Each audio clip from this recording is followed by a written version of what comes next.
Assalamualaikum warahmatullahi wabarakatuh. Saya Nasir daripada Nadicom Digital Senam Berhad. Nombor telefon saya 0199699079. Pada pertemuan kali ini saya nak tunjukkan bagaimana cara nak selesaikan masalah dalam pembikinan ataupun penghantaran ke e-invoice LHDN.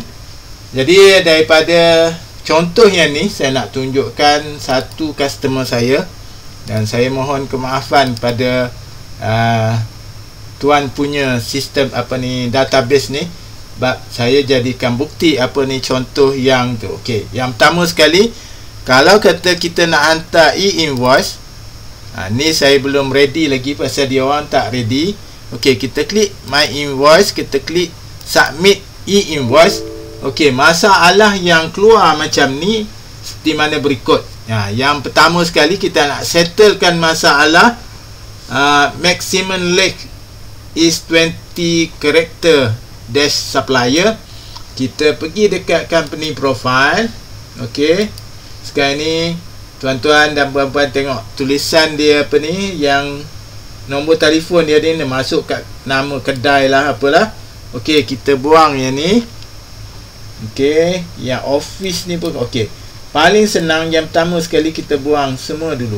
Okey, semua dulu. Kita klik save. Okey, kita pergi balik dekat invoice, kita tutup dulu untuk refresh. Okey, kita klik balik dekat invoice.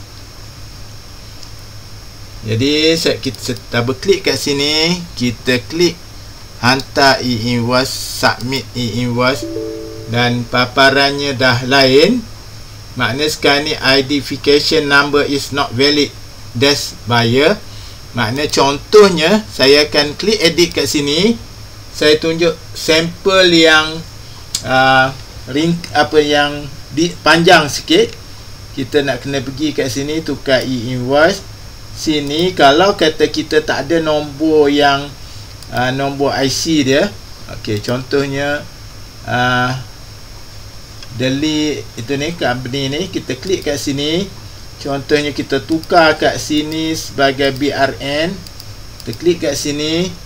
Okey, tengok banyak ni, dan nombor yang itu tak kena. Okey, sekarang ni kita pergi buang ni balik. Masukkan dulu untuk selesaikan e-invoice, ambil general public. Okey, kita klik save.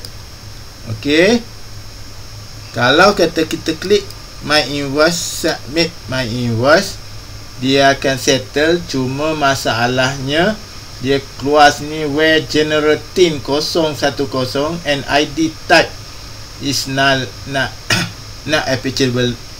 Itulah tak ada. Maknanya dia tak boleh buat macam ni. Okey, kita kena pergi dekat sini, klik browse. Okey, kita klik my invoice consolidated. Okey, kita ambil include itu ni, kita klik. Okey, sekarang ni dah keluar. Okey, right click, kita tick all. Okey, sekarang ni bermaknanya kalau kita selesaikan satu untuk belas-belas ni, kita boleh settle masalah untuk hantar e-invoice. Kita pergi balik.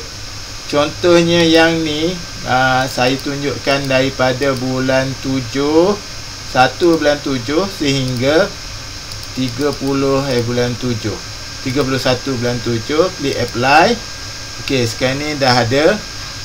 Saya tak ambil semua sekali, saya ambil sampai 1 bulan ni. Kita tengok macam mana gayanya. Kalau macam ni, kita kena right click, tick all, kan. Lepas tu kita klik next. Dia ada keluar macam ni. Nanti insyaAllah saya akan ceritakan pada video akan datang. Okey, kita klik submit kat sini. Okey, paparannya keluar macam ni, dan kita berjaya untuk hantar ke general public. Jadi saya rasa cukup sekadar tu dahulu pada pertemuan kita kali ini. InsyaAllah ada apa-apa boleh hubungi direct saya 0199699079, sebab saya tak ada kesempatan untuk melihat permasalahan anda pada komen di dalam YouTube ni. Kalau tu boleh terus WhatsApp saya, dan saya memang sibuk sikit.